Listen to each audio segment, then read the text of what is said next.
y'all better be grateful to me.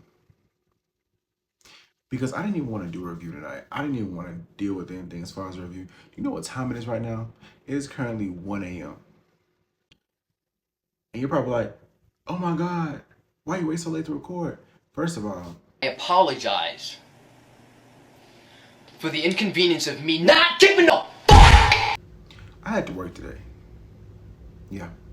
I worked from 11 o'clock all the way to 7. Not even 7, it was past 7. It was 7:30 when I left because some dumbass customer decided to show up at the last minute and keep me at work 30 minutes past the time that I clocked out.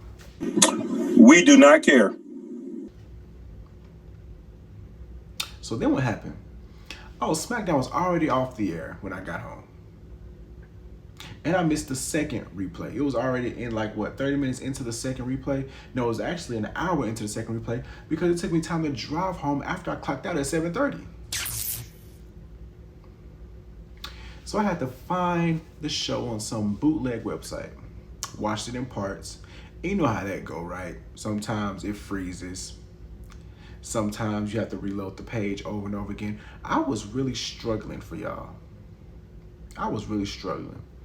Watched my 2 hours of SmackDown, which actually felt longer than that because the fucking site just kept doing whatever it wanted to do. Watched the show, took a shower, got my laptop ready, got my notes ready. And here I am in front of you beautiful people right now. I feel like I'm exhausted. I'm exhausted, bro. I'm exhausted. I'm ranting to y'all like y'all actually care. Y'all don't. Y'all just want the review. But anyways, let's get into the video. Fuck!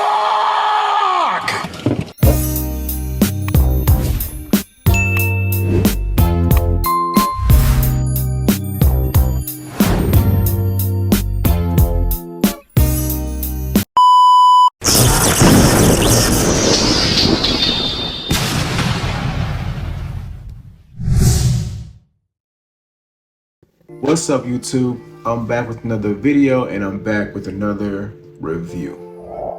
All right, y'all, I'm gonna try my best to do the best that I can in this review because I feel like in a second I'm just gonna fall over. I feel overworked, but I already said that all in the beginning. Let's just get into the video. All right, so SmackDown was a good show tonight. I enjoyed SmackDown. SmackDown was cool for what it was, and I feel as if the show did what it needed to do. Typically how SmackDown is. I feel like I've been enjoying SmackDown more than Raw lately. Raw has been, like, Raw always has that 1 hour that's just boring. Raw is 3 hours, so it's always that 1 hour that's just boring as fuck, and I can't get through it. I don't know what it is. But SmackDown's more doable because it's only 2 hours. So you can fit more stuff in. It don't feel as long because it's not as long. And you also have the Bloodline stuff. The Bloodline stuff is intriguing. So let's keep an eye on it because I got a lot of predictions when it comes to that. But to me, tonight, SmackDown was a 7 out of 10 show. Not a bad rating at all. I feel like it did what it needed to do. I feel like everything's justified on this show. Everything makes sense. Nothing is insulting your intelligence. Nothing is dumb as fuck. Nothing is just on the show just to be on the show. But yeah. So, SmackDown starts off with the #1 contenders match between LA Knight and AJ Styles. The winner of this match faces Cody Rhodes for the undisputed WWE Championship at Backlash in France. Now, the minor thing I want to point out is how they changed the undisputed WWE Universal Championship to the undisputed WWE Championship.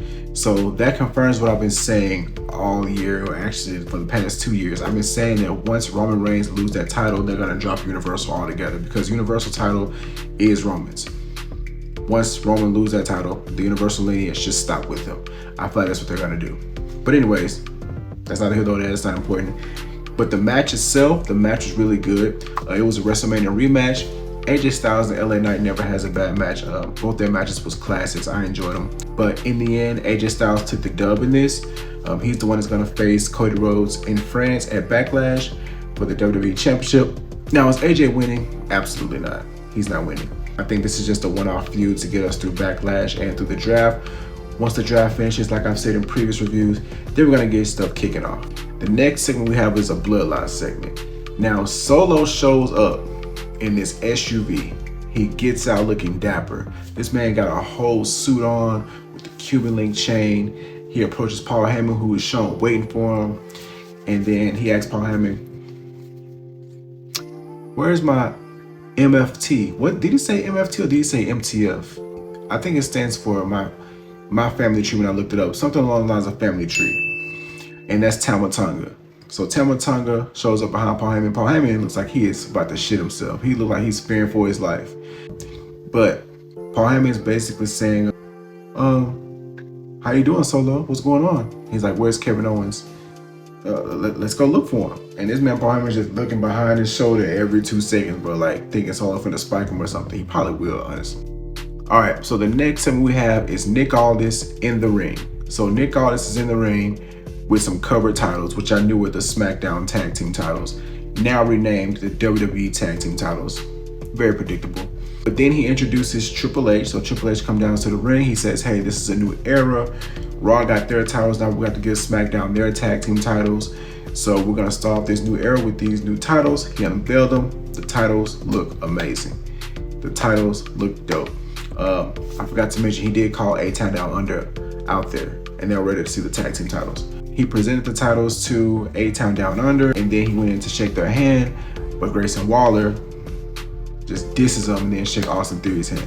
But Nick Aldis said, look, I'm gonna make A-Clown Down Under disappear permanently if you disrespect Triple H like that again. Nick Aldis is not playing no games with these staff and people. He's not playing no games. Nick Aldis is like that principal he's like that principal that the other principal pulls out if stuff gets too hectic. Like, there's always that principal that everybody steps over, but then there's a principal that everybody is shitting themselves when they see. That's Nick Aldis. Like, this man don't play no games with these people at all. Now we're gonna have a fatal 4-way #1 contenders match for the tag team titles. So then we see the Street Profits come out. So then they make their entrance, but then it cuts to a recap of Rhea Ripley on Raw relinquishing the World Women's Championship. So that played, and basically they're gonna try to crown a new women's champion. My prediction is Nia Jax. Let me know who your predictions are in the comments. So after that, then they show a promo, well, not a promo, but a backstage interview with Naomi and Kayla Braxton. So Kayla Braxton asks Naomi how she feels going into her championship match with Bayley tonight. Naomi says that she is confident. She hasn't had a championship match on SmackDown in 2 years. I mean, that makes sense because you've been gone for 2 years. But she says that her and Bayley are cool, they're close friends, and she's not gonna let friendship get in the way of her trying to win that title. And that was pretty much that. So then we have the Fatal 4-Way match continuing, or about to start. We have New Catch Republic, Street Profits are already in the ring. We have Legado, and we have the AOP. This match was the match of the night. This was a banger, a 5-star. I think this match was definitely one of those matches where I knew it was gonna get hectic because look at the men in that ring. Montez Ford, standout performer. I don't know why they stopped his solo push last year. I don't know what happened with that. I don't know if they just decided to cancel it because they had other plans for him, but stopping his solo push is a crime. Like, that should be illegal. This man is talented as heck. But in the end, the Street Profits ended up getting the dub. They ended up getting the dub, so they're the #1 contenders for the WWE Tag Team Championships. And like I said earlier, this is just gonna be a one-off feud. I don't think the Street Profits are winning. I actually think A-Town Down Under should keep those titles for a long time because they're actually entertaining. So I think they should keep them. All right, so next we have a segment backstage where Byron Saxton is interviewing Bayley. And Bayley says that she is the only women's champion in the WWE due to Rhea Ripley relinquishing her title on Raw. She says that she plans to go in the match and return her title. She says that her and Naomi are friends, and she showed her that there's newfound levels of respect, and she also taught Bayley the ropes when she came into the main roster. You know, a little respect before the match starts, you know, a little mutual respect. So that's pretty much how this segment was. Nothing too major, just a pre-match, you know, backstage interview. All right, so next up we have Solo Sikoa and Paul Heyman backstage. And Paul Heyman is saying that he can't find Kevin Owens. So Solo Sikoa makes his way to the ring, still looking dapper in his tux or whatever he got on his suit. So he goes out to the ring. Paul Heyman does his whole thing. Now Paul Heyman is trembling during his promo. He's like, his voice is shaking. Solo takes the mic, and this man Solo was getting booed every time this man put the mic to his mouth. Every time this man got ready to spoke, the crowd booed him. So he got the Dominic Mysterio treatment tonight. This man got the Dominic Mysterio treatment. That's Dominic Mysterio's thing. Why? Why are they born solo like this? What they man do? No, just playing. And then during this segment, we got "We Want Roman" chants. They chanted "We Want Roman." I haven't heard that in forever. I haven't heard that since like maybe 2014. That's crazy. I don't know if it's been since 2014. Honestly, I think maybe it was another time in between that, but last time I remember hearing that was 2014. So basically, Solo Sikoa introduced his MFT Tama Tonga. Tama Tonga drags out Kevin Owens, whose head is busted wide open. Like, you just see blood pouring down the side of his face. I'm like, damn. Like, Tama Tonga fucked him up, bro. Like, Tama Tonga whooped his ass. Like, he just dragging Kevin Owens out. Like, whole side of his face just covered in blood, bro.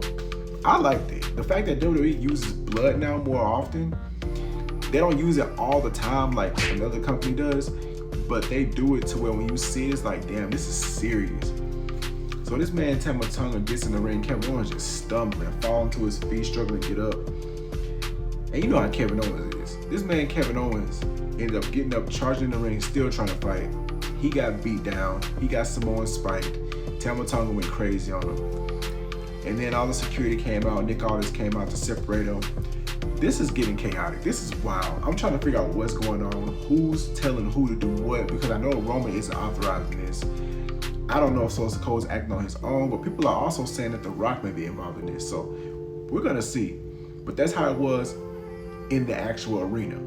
I'm about to say Adam Pearce. Nick Aldis ended up catching up with Paul Heyman in the back on the outside. So come to find out, this man's Tama Tonga psychotic ass ran his rental car into Kevin Owens' rental car. That's why he was bleeding earlier. This man Tama Tonga is a menace. This man on there, Daddy's Little Girls type shit. Y'all remember when, I don't know if I remember at the end of the movie, but the dude, what's his name? Idris Elba, I think. Idris Elba. He played Monty in the movie. Monty ran his car into the baby daddy in the movie. Like, that's what I thought of when I saw him. I'm like, this man is psychotic. This man is crazy. He ran his car into Kevin Owens. This man Tama Tonga is something different. I don't know. Keep them away from that man. All right. So next up we have Carlito versus Santos Escobar.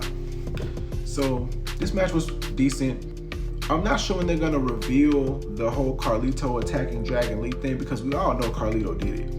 But there was another pre-segment that they showed of Legado once again denying the fact that they had anything to do with Dragon Lee getting attacked. So we're just trying to wait and see when they're gonna reveal this Carlito turning heel thing, because I'm waiting on it. Like, I know Carlito did it. This man dirty as hell. Like, Rey Mysterio gonna have another traitor on his hands. And I'm gonna laugh because Rey Mysterio keep falling for it. But yeah, so Santos Escobar ended up winning the match. And of course, you know, Elektra Lopez interfered. Zelina Vega was the equalizer, but in the end, Zelina Vega got slammed, so she wasn't really an equalizer. But yeah, Santos Escobar got the win, and that was the segment. Next up, we're gonna get ready for the main event. So that's gonna be Naomi versus Bayley for the WWE Women's Championship. And then it pans up to Damage Control, Asuka, Kairi Sane, Io Sky, and Dakota Kai, sitting up on the, I think it was the highest stand possible in the audience, watching down on the match. And Dakota Kai states that even though Io Sky lost her title, Damage Control is still the most dominant faction in the WWE. Why the fuck you lying? Why you always lying? Oh my god. Let's not cap about that, okay? Even though they still hold those worthless tag team titles, y'all are not the most dominant faction. Let's be for real. Like, y'all look good, but y'all are not the most dominant faction. And then we hear Jade Cargill's theme song. So Jade Cargill and Bianca Belair walk down right across from where Damage Control was sitting in the crowd, and they're spectating as well. And they're just having, you know, verbal arguments and stuff like that. You know how that goes. So then we got Naomi coming out and Bayley coming out, and that match resumes. The match was really good. I said last week that Naomi seems kind of slow, but she actually picked it up this week. Her performance was way better than how it was last week. But it was a championship match, so I expected it to be a little better. But in the end, this match ended in no contest. This match was a no contest because in the end, Tiffany Stratton came out and attacked Bayley, causing the match as a no contest match. So Tiffany Stratton is attacking Naomi because Naomi beat her last week, and Tiffany Stratton's like, no, this is my time. It's Tiffy time. It's Tiffy time. Like, what do you mean? This is my show. So after that, she drags both of their bodies in the ring, sits them beside each other, and hits the prettiest moonsault. And then that's how the show goes off the air. So like I said, pretty good SmackDown. I'm a 7 out of 10 show. My stance is still 7. I don't care if I said it was a good show, it's still a 7. But yeah, I'm tired. It is now 1:20 a.m. I tried to knock this out as quick as possible for y'all. So y'all are welcome. I hope y'all enjoy this. And I hope I get views from this and engagement, because I'm hustling right now for y'all. I'm hustling for y'all.